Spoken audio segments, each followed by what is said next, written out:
Hey there, everyone. Welcome to a brand new weekly reading of The Wizard and the Frog.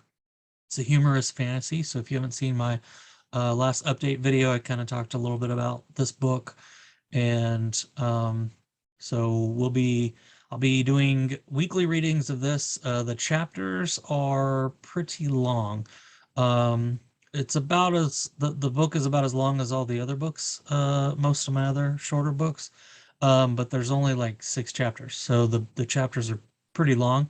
So I'm sure you won't mind listening to the story, but just a heads up, the videos will be a little bit longer than say mine and Doug's. Maybe about the same, 30 minutes or 40 minutes or so.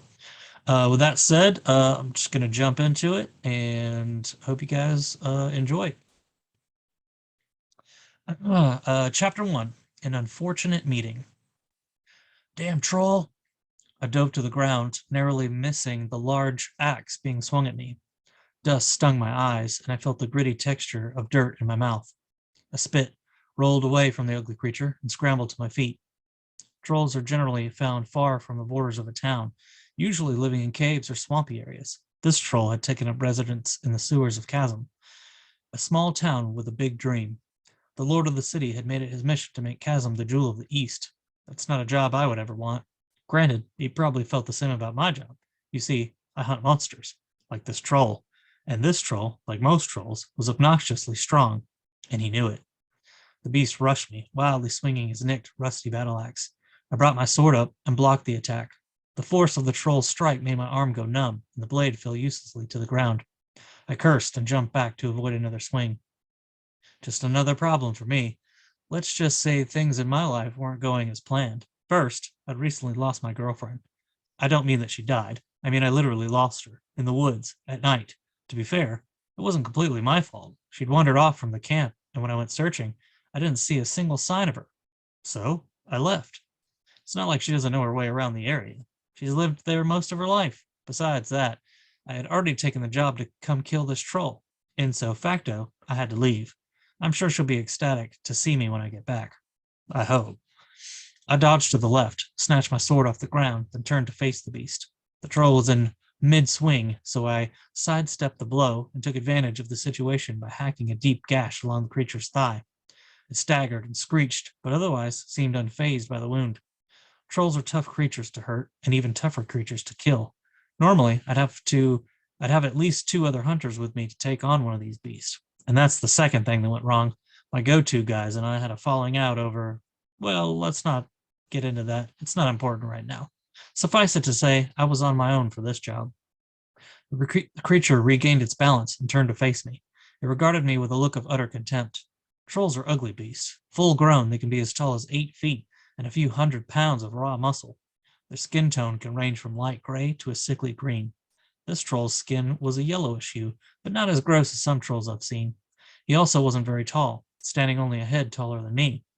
The chances are high that this was a youngster who'd left his tribe and decided to get close to humans for a steady source of food. Unfortunately for him, the Lord of Chasm quickly realized something was wrong when people started rapidly disappearing. A growing troll can eat a lot, and since they aren't very intelligent creatures, this one had signed his own death warrant by not keeping a low profile. You live and you learn. Well, sometimes. Sometimes you just die. It's also extremely difficult to kill a troll, even with a team of men. It's hard trying to hack off limbs because that requires you to get close enough to them. And if you aren't fast enough, they'll hack your limbs off and eat them while you watch. Once you hack a limb off, you have to immediately burn it with fire, and you have to do it quickly, or the limb will start to reattach itself. Trolls not only hate fire, they fear it. So much so, they don't bother to cook their meals. Which leads to my third problem. I didn't have any fire. I brought a torch with me, but the troll had surprised me, and I had dropped it in the middle of a puddle of water, or muck. It's entirely possible it could have been piss, considering we were at the entrance of the city sewers. I didn't want to think about that, though, mainly because after I dropped the torch into it, the troll knocked me into it. The tunic under my chainmail was sticking to my skin and felt slimy. Annoying, to say the least. Gross, if my last guess was correct. I shivered in disgust. The troll roared angrily and rushed me again. I attempted to sidestep it again, but my foot got caught in some thick roots and I fell to the ground on my stomach. The air knocked out of me. I blinked rapidly, trying to clear the tears from my eyes while I tried to convince my body it needed to breathe. Just as I sucked in a deep lungful of glorious air, it was pushed back out of me as the troll stepped on my back. I cried out involuntarily. I felt the creature's rough, grimy hands grab my arm. It removed its foot and lifted me into the air, turning me around so that it could look me in the eyes. It shook me violently until my sword fell from my grasp.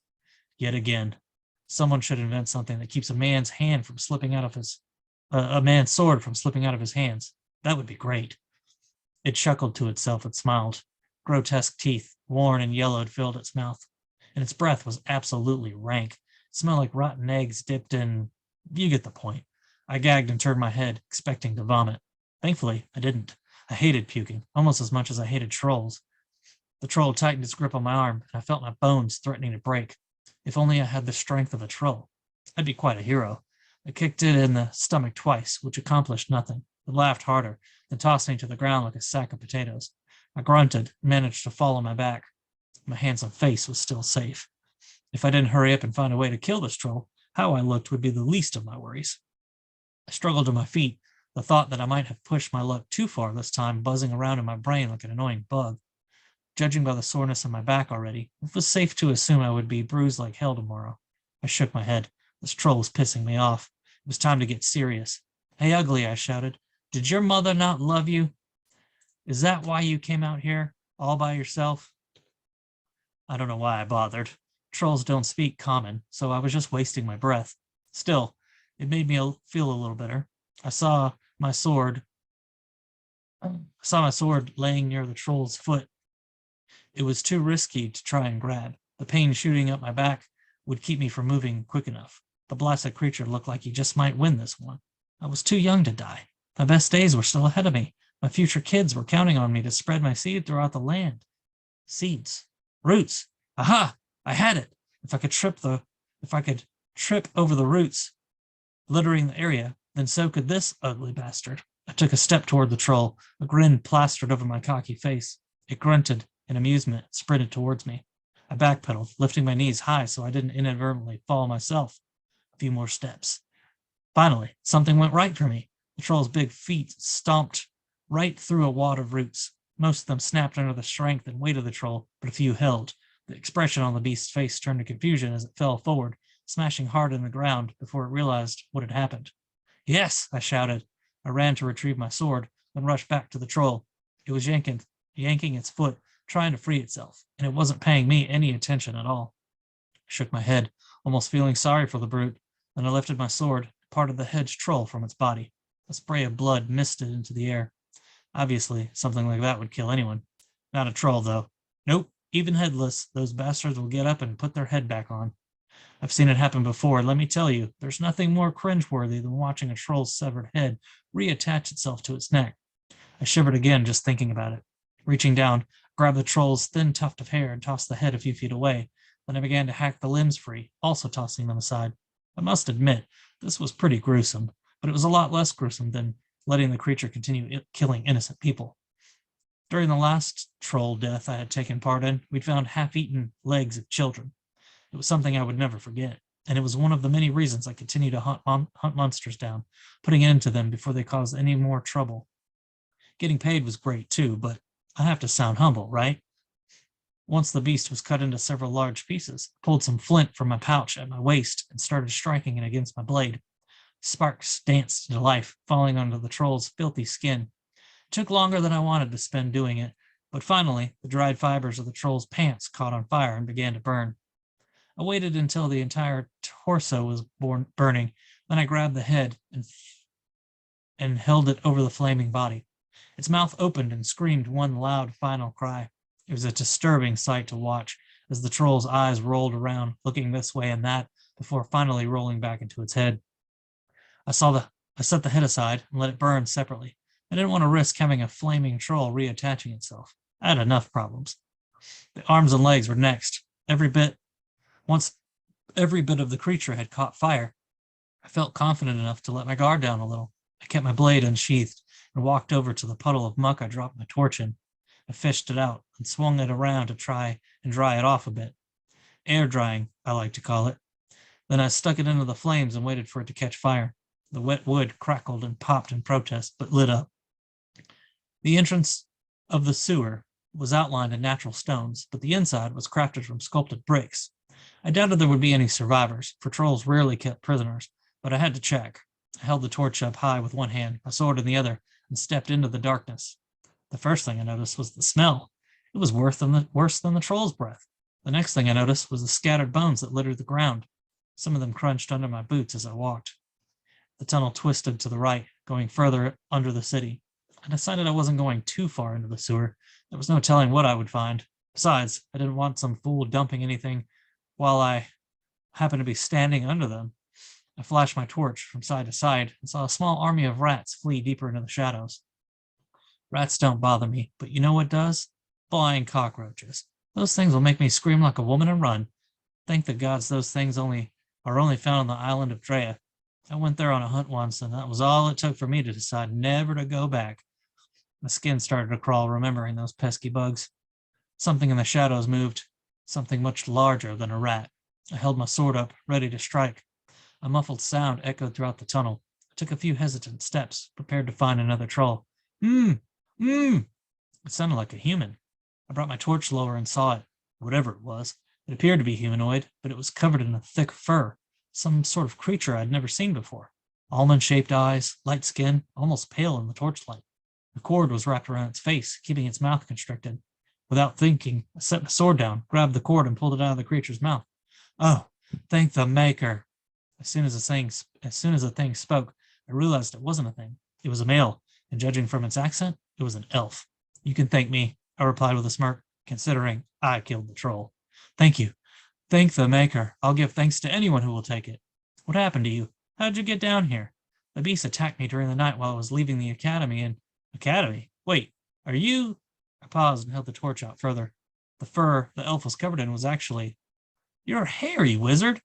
Yes, I know. This stuff is disgusting. Please, cut me loose. I grabbed the handle of my sword and sliced through the matted hair and another cord of rope.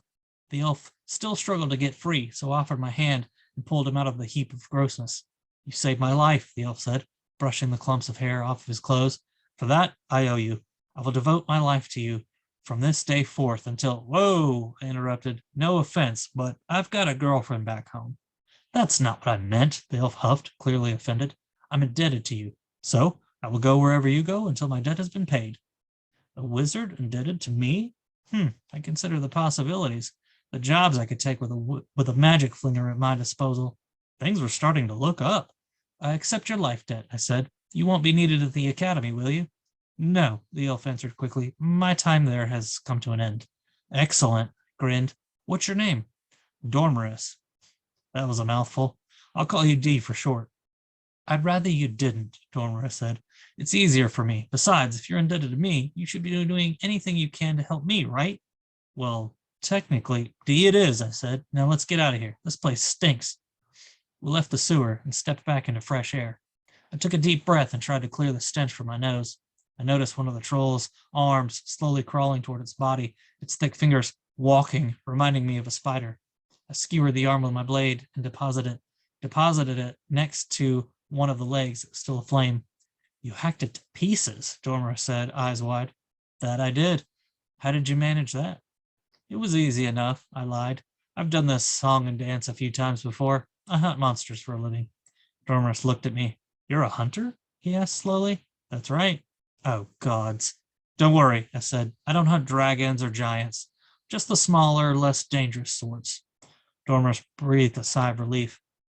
That's good to hear. I was afraid... Well, it doesn't matter. Since the troll is dead, where are you headed now? Home, I answered. My girlfriend is waiting impatiently for me to get back. I hope. You! I stepped inside the house to find my girlfriend, Pomeria, staring at me in surprise. She was in the middle of cooking something that smelled absolutely delicious. Pomeria, my love, I greeted. You've got some nerve, she sputtered. How dare you come back here after you left me in the woods? Uh-oh. She could get as crazy as a badger, so I lifted my hands placatingly. I'm sorry, I said. You knew I took the job to kill the troll, so I had to leave. It's not like you didn't know how to get home. Oh, so it's my fault. I wasn't sure how to answer that, so I said, yes. The clay plate she hurled at me barely missed my head. I heard the air thrum as it whizzed by and crashed into the wall behind me. I mean, no, I corrected. That answer seemed to be worse, for the next thing she threw at me was much larger. I almost died, woman. What do you want from me? Oh, you almost died? So did I. What happened? I asked. Now I felt like a fool. I tripped and broke my shoe. If a bear or something would have seen me in such a weak state, who knows what could have happened? I groaned inwardly. Every time I thought Pomeria couldn't get any crazier, she proved me wrong. Well, I think my near-death experience was much closer than yours, considering a troll tried to crush me. So this is how you treat me, she demanded. Oh, gods, woman, I moaned. Another plate, followed by another. Now I was having to dodge them. A large, expensive vase was next. It shattered, sending fragments everywhere. When she got into these moods, she could break almost everything in the house. I needed some outside help on this one. Dee, get in here. I need some help. The elf came scrambling inside, looking about wildly. What is it? Angry girlfriend, I replied, dodging a spoon. A little help? Dormos nodded, began chanting in a strange language. A green light began to glow between his hands. It pulsed and expanded, then hovered lazily across the room until it reached Maria. The light contracted, then burst into tiny specks and faded. What was that? The entire house rumbled for a moment, then everything went still. Pomeria was gone. I looked at Dormorus, then back to where Pomeria had been. Pomeria? Oh no, Dormorus muttered. What's that? I asked, starting to get worried. Well, what happened was I intended to cast a shield around you, but instead what? I asked. A few steps brought me around the cabinets to find a large green frog sitting on the floor. I raised my brow and looked at Dormorus. He smiled nervously. Where's Pomeria? I asked. You looking at her? The frog? I asked incredulously. The elf nodded. Yeah, about that. Why would you turn her into a frog? I demanded. It was an accident.